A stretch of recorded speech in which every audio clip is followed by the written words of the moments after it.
Hello, everyone. Welcome back to English Pods. I'm Jennifer, and I'm here with my lovely co-host, Elizabeth. How are you today, Elizabeth? I'm feeling fantastic, thank you. And I'm really excited about today's episode because we're diving into a topic that's all about relaxation and enjoyment, but also requires some caution: sunbathing on the beach.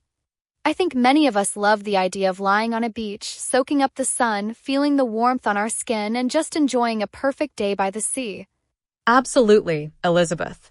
There's something incredibly relaxing about sunbathing on the beach, hearing the waves crash, feeling the sand between your toes, and enjoying that beautiful sunshine. But while it can be an enjoyable and even beneficial activity, there are also some important risks and precautions we need to talk about. Today, we'll explore the benefits of sunbathing, the potential dangers, and how to enjoy it safely. That's right, Jennifer. And before we get started, I want to remind our listeners to subscribe to English Pods if you haven't already. Subscribing will keep you up to date with all our episodes and help you improve your English skills while exploring interesting and fun topics like this one. And if you find today's episode enjoyable, please like and share it with your friends. Your support helps us reach more listeners. We truly appreciate your support. Now, let's jump into today's topic, sunbathing on the beach. So, Elizabeth, why don't we start by talking about why so many people love sunbathing and what some of the benefits are? Great idea, Jennifer. Let's start with the benefits. Sunbathing has been a popular pastime for centuries, and for good reason. One of the most well-known benefits is that it helps our bodies produce vitamin D. When our skin is exposed to sunlight, it synthesizes vitamin D, which is crucial for bone health, immune function, and mood regulation. Can also help prevent conditions like osteoporosis and depression. Absolutely, Elizabeth. In fact, vitamin D is often called the sunshine vitamin because our bodies produce it in response to sun exposure. It's essential for absorbing calcium and promoting bone growth, and it also plays a role in reducing inflammation and supporting the immune system. So, getting some sun can definitely be beneficial for our health. Exactly. And there's also the psychological aspect of sunbathing. Sun exposure has been shown to boost serotonin levels, which is a neurotransmitter that regulates mood. This is why many people feel happier and more relaxed after spending time in the sun. It's often referred to as the feel-good hormone because it contributes to feelings of well-being and happiness. Yes, that's so true. I've read studies suggesting that even a short time in the sun can elevate your mood and help combat feelings of anxiety or depression. And of course, there's the simple pleasure of feeling the sun's warmth on your skin, which can be incredibly soothing and calming. Absolutely, Jennifer. And let's not forget that sunbathing often involves being outdoors, usually at a beach or a park, which means we're also connecting with nature. There's growing evidence that spending time in natural environments can reduce stress, lower blood pressure, and improve overall mental health. I agree, Elizabeth. And I think this is why so many people love sunbathing on the beach. It combines the benefits of sun exposure with the calming effects of the ocean and nature. But, as with anything, moderation is key. While there are many benefits to enjoying the sun, there are also risks that we need to be aware of. Yes, definitely. Sun exposure, especially prolonged exposure without protection, can be harmful. One of the most serious risks is skin cancer, particularly melanoma, which is the deadliest form of skin cancer. The ultraviolet UV rays from the sun can damage the DNA in our skin cells, leading to mutations that can cause cancer. That's right, Elizabeth. And it's not just skin cancer we need to worry about. Too much sun exposure can also cause premature aging of the skin, such as wrinkles, age spots, and loss of skin elasticity. This happens because UV rays break down collagen and elastin fibers in the skin, leading to signs of aging much earlier than they would naturally occur. Exactly, Jennifer. And there's also the risk of sunburn, which can be painful and damaging. Sunburn is a clear sign that your skin cells have been damaged by UV radiation, and repeated sunburns can increase the risk of skin cancer over time. Even a single sunburn can cause long-term damage. Absolutely. And it's important to remember that the effects of sun damage are cumulative, meaning they build up over time. So, even if you don't see immediate damage, like a sunburn, the UV rays are still affecting your skin and health.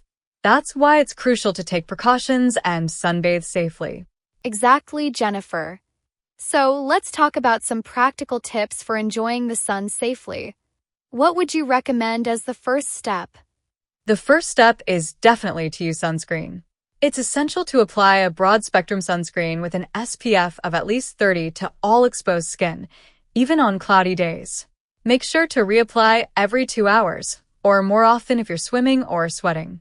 Sunscreen helps block both UVA and UVB rays, which are responsible for skin damage and cancer. That's a great tip, Jennifer. And don't forget to apply it generously.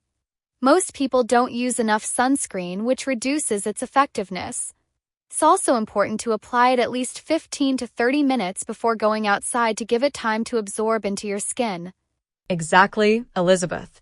And another important tip is to wear protective clothing. Hats with wide brims, sunglasses with UV protection, and lightweight, long-sleeve shirts can provide an additional layer of protection against the sun's rays. Absolutely. And I'd also recommend seeking shade whenever possible, especially during the peak hours when the sun is strongest, usually between 10 a.m. and 4 p.m. This doesn't mean you have to stay indoors, but finding a shady spot or using an umbrella can help reduce direct sun exposure. Great advice, Elizabeth. And let's not forget about hydration. Spending time in the sun can cause you to sweat and lose fluids, so it's important to drink plenty of water to stay hydrated. Dehydration can sneak up on you quickly when you're out in the heat, so make sure you have water with you at all times. Yes, hydration is key. And another tip I'd suggest is to know your skin type. People with fair skin, light hair, and light eyes are generally more sensitive to the sun and may burn more easily. However, everyone, regardless of skin tone, can be at risk for sun damage, so it's important for everyone to take precautions. Absolutely, Elizabeth. And while we're talking about precautions, it's also a good idea to check the UV index before you head out. The UV index provides a daily forecast of the expected risk of overexposure to UV radiation. If the UV index is high, you might want to take extra precautions or limit your time in the sun. That's a great point, Jennifer. The UV index is a helpful tool, especially in summer months or in tropical regions where the sun is particularly intense. And speaking of regions, did you know that being at higher altitudes or near reflective surfaces like water or sand can increase your exposure to UV radiation? Yes, I've read that too, Elizabeth.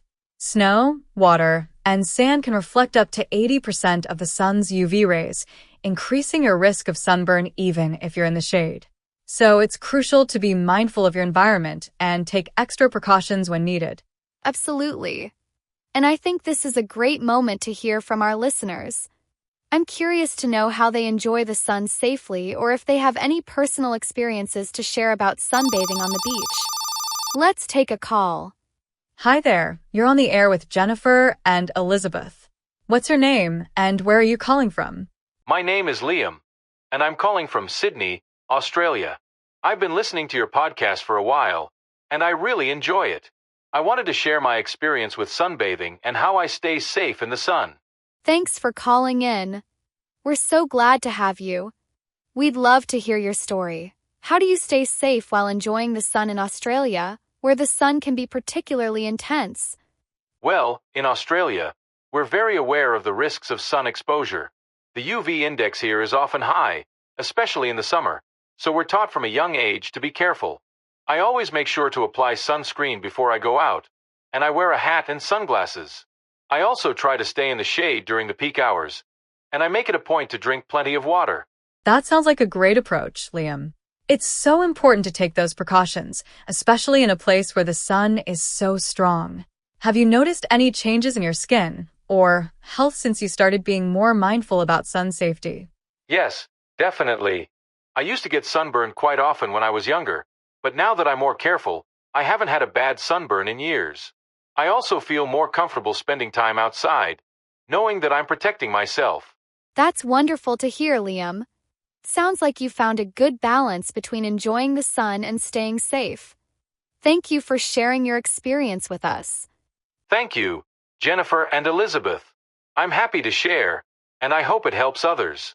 Keep up the great work with the podcast. Thank you so much, Liam. We appreciate your call. Yes, thanks, Liam. Take care. That was a great call, and it really highlights how important it is to take sun safety seriously, especially in places where the sun is very intense. Absolutely, Jennifer. And I think Liam's story is a great reminder that with the right precautions, we can still enjoy the sun and all the benefits it offers while minimizing the risks. Exactly, Elizabeth. And it's not just about avoiding sunburn. Sun safety is about protecting our long-term health and preventing issues like skin cancer and premature aging. But, of course, it doesn't mean we should avoid the sun altogether, just that we need to be smart about how we enjoy it. Absolutely, Jennifer. And I think one more thing to mention is that everyone's skin reacts differently to the sun, so it's essential to know your own skin type and take the precautions that are right for you. For some, that might mean applying sunscreen more frequently, while for others, it could mean staying in the shade more often. That's a great point, Elizabeth. It's about finding what works for you and being mindful of the risks. And speaking of risks, let's also talk about some common myths around sunbathing and sun protection. I've heard people say things like, I don't need sunscreen because I don't burn, or a base tan will protect me from sunburn. What are your thoughts on these? Oh yes, those are some very common misconceptions. Truth is, everyone, regardless of skin type, can suffer from sun damage. A tan is actually a sign of skin damage. When your skin darkens, it's a defense mechanism against further UV damage. So, relying on a tan for protection is not a safe approach. And just because you don't burn easily doesn't mean your skin isn't being damaged by UV rays. Even those with darker skin tones can get skin cancer and need to take precautions. That's so true, Elizabeth. And I think it's also worth mentioning that sunscreen isn't just for sunny days. UV rays can penetrate through clouds, so it's important to wear sunscreen even when it's overcast or cloudy. Absolutely, Jennifer. And another myth I've heard is that you don't need sunscreen if you're in the water or swimming. But water can reflect UV rays, and many sunscreens are not water-resistant, so it's essential to use a water-resistant sunscreen and reapply it after swimming or sweating. Yes, that's a big one. Reapplication is key, especially if you're in and out of the water or sweating a lot. And I think this is a great point to remind everyone that sun safety isn't just for adults, it's crucial for kids too. Children have more delicate skin, and sun damage at a young age can increase their risk of skin cancer later in life. That's right, Jennifer.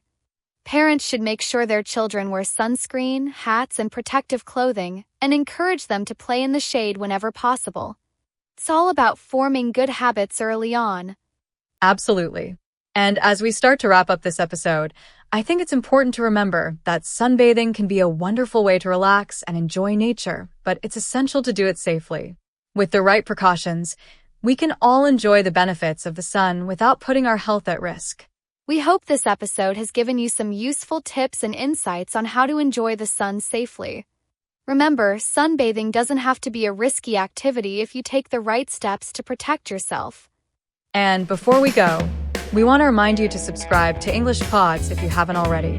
By subscribing, you'll stay connected with us and continue receiving valuable content to support your English learning journey. And if you enjoyed this episode, please like and share it with anyone who might find it helpful. Your support helps us reach more listeners and grow our community. Thank you so much for joining us today. Stay safe in the sun, enjoy the beach, and remember to take care of your skin. We'll see you in the next episode. Take care and happy sunbathing. Bye for now.